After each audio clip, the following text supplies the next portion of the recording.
Hello नमस्कार दोस्तों। आज के इस वीडियो में हम आप सबके लिए लेकर के आ गए हैं बायोलॉजी का पहला चैप्टर।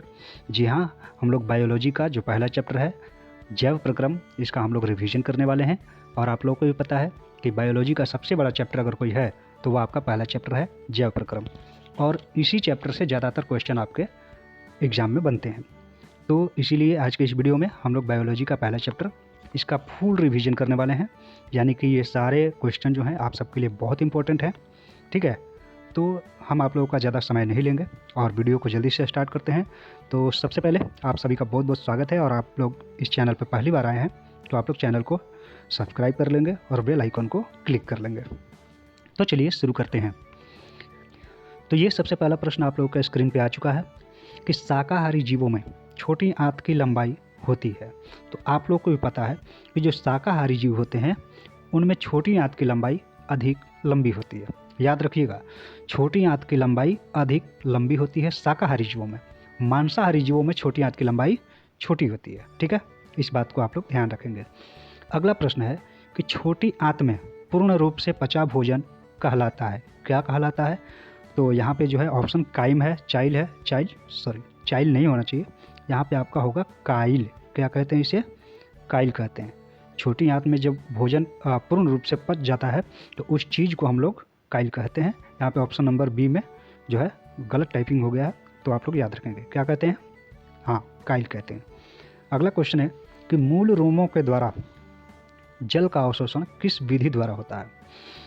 स्थानांतरण द्वारा, विसरण द्वारा, परासरण द्वारा, या फिर ए और बी दोनों, यानी कि स्थानांतरण और विसरण दोनों के द्वारा। यहाँ पे आप लोग याद रखेंगे, यहाँ पे मूल रोमों में जल का अवशोषण जो होता है परासरण के द्वारा होता है। ठीक है।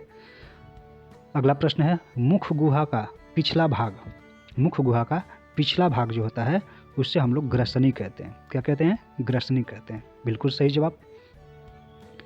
अगला प्रश्न कह रहा है कि क्षुद्रांत्र में स्थित रसांकुर का क्या कार्य होता है? क्षुद्रांत्र में जो रसांकुर स्थित होता है उसका काम क्या है, ये पूछा जा रहा है।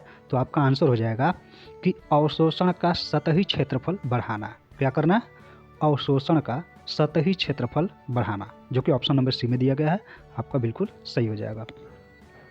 यहाँ पे बहुत आसान क्वेश्चन पूछा गया है, एक जूल में कितनी कैलोरी होती है? एक जूल में कितनी कैलोरी होती है? तो यहाँ पे आपका आंसर हो जाएगा ऑप्शन नंबर ए, 0.23। ठीक है। अच्छा, यहाँ पे ध्यान दीजिएगा, बहुत सारे स्टूडेंट जो हैं इसको बोलेंगे 0.23। ठीक है, लेकिन 0.23 नहीं, पॉइंट के बाद एक एक अंक बोले जाते हैं। 0.23। ठीक है, इतनी कैलोरी होती है एक जूल में। अगला प्रश्न है आपका कि प्रकाश संश्लेषण में ऑक्सीजन का मूल स्रोत है। प्रकाश संश्लेषण में ऑक्सीजन का मूल स्रोत क्या है? जल है। ठीक है, जल से ही ऑक्सीजन मिलता है। अगला प्रश्न आपका बाहरी वातावरण से कोशिका में ऑक्सीजन का स्थानांतरण और कार्बन डाइऑक्साइड को हटाना क्या कहलाता है? क्या कहा जाता है? श्वासोच्छ्वास। ठीक है, श्वासोच्छ्वास कहलाता है। अगला प्रश्न है कि हृदय में रक्त का प्रवाह होता है तो बाएं आलिंद से दाएं नीले में, दाएं आलिंद से दाएं नीले में, या फिर दाएं आलिंद से बाएं नीले में, या फिर ए और बी दोनों। तो यहाँ पे आपका हो जाएगा ऑप्शन नंबर डी। क्या हो जाएगा? ए और बी दोनों, यानी कि बाएं आलिंद से बाएं नीले में जाता है, दाएं आलिंद से दाएं नीले में जाता है। ठीक है, तो ऑप्शन नंबर डी आपका बिल्कुल सही हो जाएगा। अगला प्रश्न है कि उच्च रक्तचाप की अवस्था को कहते हैं। उच्च रक्तचाप का मतलब समझ रहे हो? High blood pressure. ठीक है, हाई ब्लड प्रेशर, इसी को उच्च रक्तचाप बोलते हैं हिंदी में। अब कह रहे हैं कि इस अवस्था को क्या कहते हैं? पक्षाघात, हाइपोटेंशन, या फिर इनमें से कोई नहीं। तो अगर इतनी सी बात याद रखिए कि अगर किसी का बीपी बढ़ जाता है, बीपी हाई हो जाता है, ब्लड प्रेशर हाई हो जाता है, तो उसे हाइपरटेंशन कहा जाता है। ठीक है, क्या कहा जाता है? हाइपरटेंशन। अगला प्रश्न है आपका, कौन सा रक्त समूह यूनिवर्सल डोनर के रूप में जाना जाता है? तो आपका यहाँ पे आंसर हो जाएगा सी, ओ। ब्लड समूह जो होता है, रक्त समूह ओ। ठीक है, यही यूनिवर्सल डोनर के रूप में जाना जाता है। अगला प्रश्न है, प्लाज्मा के अलावा रक्त में निम्नलिखित में क्या पाए जाते हैं? प्लाज्मा के अलावा, यानी कि सिंपल सा बात समझिए, रक्त जो खून होता है उसमें प्लाज्मा पाया जाता है, लेकिन प्लाज्मा के अलावा भी कुछ पाया जाता है।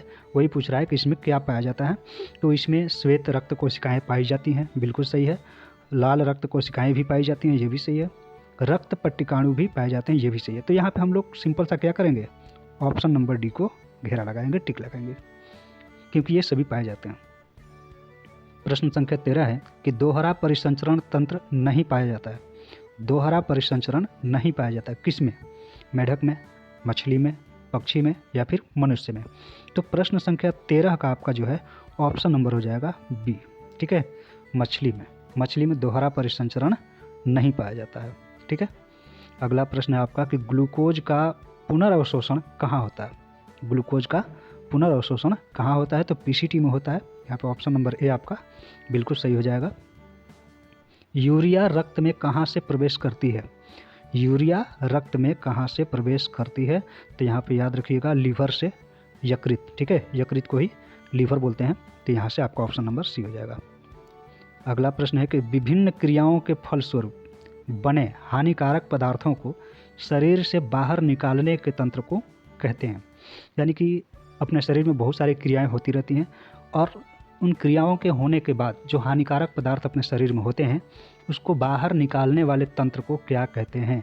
सिंपल सी बात है, उत्सर्जन तंत्र कहते हैं। ठीक है, क्या कहते हैं? उत्सर्जन तंत्र कहते हैं। अगला प्रश्न देखते हैं, प्रोटोजोआ उत्सर्जी पदार्थों का निष्कासन कैसे करता है? जो प्रोटोजोआ होते हैं वो उत्सर्जी पदार्थों का निष्कासन कैसे करते हैं? यहाँ पे आप लोग ध्यान दीजिएगा, विसरण के द्वारा। कैसे? विसरण के द्वारा। बबूल के पौधे में मुख्यतः कौन सा उत्सर्जी पदार्थ निकलता है? तो बबूल के पौधे में मुख्यतः जो उत्सर्जी पदार्थ होते हैं वो क्या होते हैं? वो होते हैं आपका गोंद। क्या होता है? गोंद। ठीक है, गोंद होता है। ऑप्शन नंबर डी हो जाएगा। चलिए आगे बढ़ते हैं। परजीवी पौधे का उदाहरण है। परजीवी पौधा का उदाहरण है। चार ऑप्शन है, गोबर छत्ता है, ब्रायोफिल्म है, अमरबेल है या फिर चीड़ है। तो यहाँ पे आपका जो ऑप्शन नंबर सी है ना वो सही हो जाएगा, अमरबेल। क्लियर है? मनुष्य में नासिका छिद्र, लैरिक्स, ट्रैकिया तथा फेफड़ा मिल करके बनता है। क्या बनता है? श्वसन तंत्र बनता है। क्या बनता है? श्वसन तंत्र बनता है। बहुत सिंपल है। पौधों में वायवीय भागों से जल का स्टोमाटा द्वारा वाष्प के रूप में निष्कासन कहलाता है। तो यहाँ पे आप लोग याद रखेंगे वाष्पोत्सर्जन कहलाता है। ठीक है, अगला प्रश्न है कि एटीपी में फास्फेट की संख्या कितनी होती है? बहुत सिंपल क्वेश्चन है। एटीपी में फास्फेट की संख्या कितनी होती है? 3 होती है। कितनी होती है? 3 होती है। कोशिकीय ईंधन निम्न में से कौन है? कोशिकीय ईंधन निम्न में से कौन है? तो कोशिकीय ईंधन जो होता है वह ग्लूकोज है।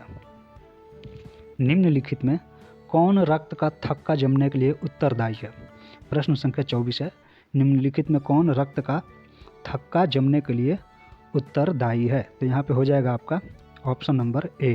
क्या हो जाएगा? Option number A. ठीक है, चलिए आगे बढ़ते हैं। स्वस्थ व्यक्ति का सिस्टोलिक रक्तचाप होता है। जो स्वस्थ व्यक्ति होते हैं, जो नॉर्मल व्यक्ति होते हैं, उनका सिस्टोलिक रक्तचाप क्या होता है ये पूछा गया है। तो ऑप्शन नंबर आपका हो जाएगा ऑप्शन नंबर बी, 120 mmHg होता है। ठीक है, ऑक्सीजन के परिवहन के लिए जिम्मेदार रक्त का घटक है। ऑक्सीजन के परिवहन के लिए जिम्मेदार रक्त का घटक है। क्या है? तो यहाँ पे ऑप्शन नंबर आपका जो है ये हो जाएगा आरबीसी। ठीक है ना। अगला प्रश्न क्या है कि कामरूप परिशेषिका किसका हिस्सा है? प्रश्न संख्या 27, कामरूप परिशेषिका किसका हिस्सा है? तो आहार नाल का हिस्सा है। ठीक है, ऑप्शन नंबर ए हो जाएगा। अगला प्रश्न है कि प्रकाश की ओर प्ररोह की गति है। प्रश्न संख्या 28 कह रहा है कि प्रकाश की ओर प्ररोह की गति है। तो यहाँ पे आपका ऑप्शन नंबर हो जाएगा डी। ठीक है, प्रकाशानुवर्तन। प्रकाश की ओर प्ररोह हो रहा है तो प्रकाशानुवर्तन हो जाएगा। ठीक है, ऑप्शन नंबर डी। जैव आवर्धन प्रदर्शित करने वाला रसायन है। प्रश्न संख्या 29। तो यहाँ पे आपका ऑप्शन नंबर बी हो जाएगा DDT। DDT जो है जैव आवर्धन प्रदर्शित करने वाला रसायन है। प्रश्न संख्या 30 आपका कह रहा है कि रंध्र का मुख्य कार्य है। रंध्र का मुख्य कार्य क्या होता है? प्रकाश संश्लेषण, गैसों का विनिमय और वाष्पोत्सर्जन, या फिर पोषण, या फिर भोजन का परिवहन। तो यहाँ पे आपका ऑप्शन हो जाएगा ऑप्शन नंबर बी, गैसों का विनिमय एवं वाष्पोत्सर्जन, ये रंध्र का मुख्य कार्य होता है। ठीक है, अगला प्रश्न है कि पौधों के उत्सर्जी पदार्थ हैं। 4 ऑप्शन है, टैनिन है, गोंद है, रेजिन है, या फिर इनमें से सभी। तो यहाँ पे हो जाएगा ऑप्शन नंबर डी। टैनिन भी होता है, गोंद भी होता है, रेजिन भी होता है, यानी कि इनमें से सभी। ये सभी पौधों के उत्सर्जी पदार्थ हैं। प्रश्न संख्या 32 है कि कुटपाद किस में पाया जाता है। ये बहुत सिंपल क्वेश्चन है और बहुत बार पूछा गया क्वेश्चन है। ठीक है, कुटपाद किस में पाया जाता है? ये तो आप लोग को पता ही है, अमीबा में पाया जाता है। अगला प्रश्न है कि प्रकाश संश्लेषण होता है, ये देखिए 15 में, 22 में, 24 में पूछा जा चुका है। प्रकाश संश्लेषण कब होता है? प्रकाश संश्लेषण रात में होता है, दिन में होता है, दिन रात होता है, या फिर सुबह शाम होता है? तो प्रश्न संख्या 33 का ऑप्शन नंबर बी हो जाएगा, दिन में होता है। ठीक है ना। प्रश्न संख्या 34 है, क्लोरोफिल वर्णक का रंग है। क्लोरोफिल का रंग कैसा होता है? ये तो आप लोग को भी पता है, हरा होता है। ठीक है, और इसी के कारण पत्तियों का रंग हरा होता है। ठीक है, पेड़ पौधे जो होते हैं उनके पत्तियों का रंग हरा होता है क्लोरोफिल के कारण ही। अगला प्रश्न आपका, रक्त में आयरन की कमी से होने वाला एक रोग है। अगर खून में आयरन की कमी हो जाती है तो इससे कौन सा रोग होता है? ये पूछा जा रहा है।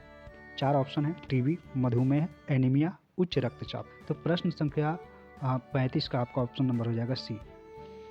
रक्त में आयरन की कमी होगी तो एनीमिया हो सकता है, ऑप्शन नंबर सी। कवक में पोषण की कौन सी विधि है? कवक में पोषण की कौन सी विधि है? तो कवक जो होता है क्या होता है? मृतजीवी है। ठीक है, क्या है? मृतजीवी। ऑक्जीन है, ऑक्जीन क्या है? तो ऑक्जीन एक प्रकार का हार्मोन होता है। ऑक्जीन एक प्रकार का हार्मोन है। मनुष्य में वृक्क संबंधित है। मनुष्य में जो वृक्क होता है वो वृक्क किससे संबंधित है? तो वृक्क जो है उत्सर्जन से संबंधित है। ठीक है ना। चलिए, बहुत बढ़िया। प्रश्न संख्या 39 है, बहुत इंपॉर्टेंट क्वेश्चन है कि स्वपोषी पोषण के लिए आवश्यक है। स्वपोषी पोषण के लिए क्या आवश्यक है? CO2, क्लोरोफिल, सूर्य का प्रकाश। हालांकि ये तीनों ही इंपॉर्टेंट है, तो ऑप्शन नंबर आपका डी हो जाएगा सभी। प्रकाश संश्लेषण की क्रिया में ऑक्सीजन बाहर निकलता है। ठीक है, प्रकाश संश्लेषण की क्रिया में ऑक्सीजन बाहर निकलता है, तो कहाँ से बाहर निकलता है? CO2 से निकलता है, जल से निकलता है, ग्लूकोज से निकलता है, या फिर डिक्टियोजोम से निकलता है? ये कहाँ से निकलता है? जल से निकलता है। ठीक है ना, जल से निकलता है। प्रश्न संख्या 41 है कि मैग्नीशियम पाया जाता है। मैग्नीशियम किस में पाया जाता है? क्लोरोफिल में, लाल रक्त कण में, वर्णिलवक में, या फिर श्वेत रक्त कण में? ठीक है, तो मैग्नीशियम जो होता है वो पाया जाता है क्लोरोफिल में। किसमें? क्लोरोफिल में पाया जाता है। प्रश्न संख्या 42 है, विश्राम की अवस्था में मनुष्य का हृदय 1 मिनट में कितनी बार धड़कता है? तो अगर मान लीजिए कोई मनुष्य है, रेस्ट मोड में है, विश्राम की अवस्था में है, तो उसका दिल 1 मिनट में कितनी बार धड़कता है? तो प्रश्न संख्या 42 का आपका आंसर हो जाएगा ए। ठीक है, ऑप्शन नंबर ए हो जाएगा। देखो यहाँ पे मेरे पास एक कबूतर आ गया है, बोलना चालू कर दिया। रुक जा भाई, रुक जा। चलिए, उसको बोलने दीजिए, हम लोग अपना काम करते हैं। अगला प्रश्न है कि पौधों में जाइलम द्वारा पदार्थों का स्थानांतरण होता है। पौधों में जाइलम द्वारा पदार्थों का स्थानांतरण होता है। प्रश्न संख्या 43, और ऑप्शन है कि नीचे की ओर होता है, ऊपर की ओर होता है, ऊपर एवं नीचे की ओर होता है, या फिर इनमें से कोई नहीं। तो ध्यान रखिएगा, पौधों में जाइलम द्वारा पदार्थों का स्थानांतरण होता है ऊपर की ओर, नीचे से ऊपर की ओर स्थानांतरण होता है। प्रश्न संख्या 44 कह रहा है कि मनुष्य में प्रमुख उत्सर्जी अंग हैं। रक्त है, श्वेत ग्रंथि है, वृक्क है, अग्नाशय है। यहाँ पे बहुत सिंपल है, वृक्क जो होता है ये क्या है? उत्सर्जी अंग है। ठीक है, ऑप्शन नंबर सी हो जाएगा। अगला प्रश्न आपका कि अमीबा अपना भोजन किसके द्वारा पकड़ता है? अमीबा अपना भोजन जो है कुटपाद के द्वारा पकड़ता है, ऑप्शन नंबर बी आपका राइट आंसर हो जाएगा।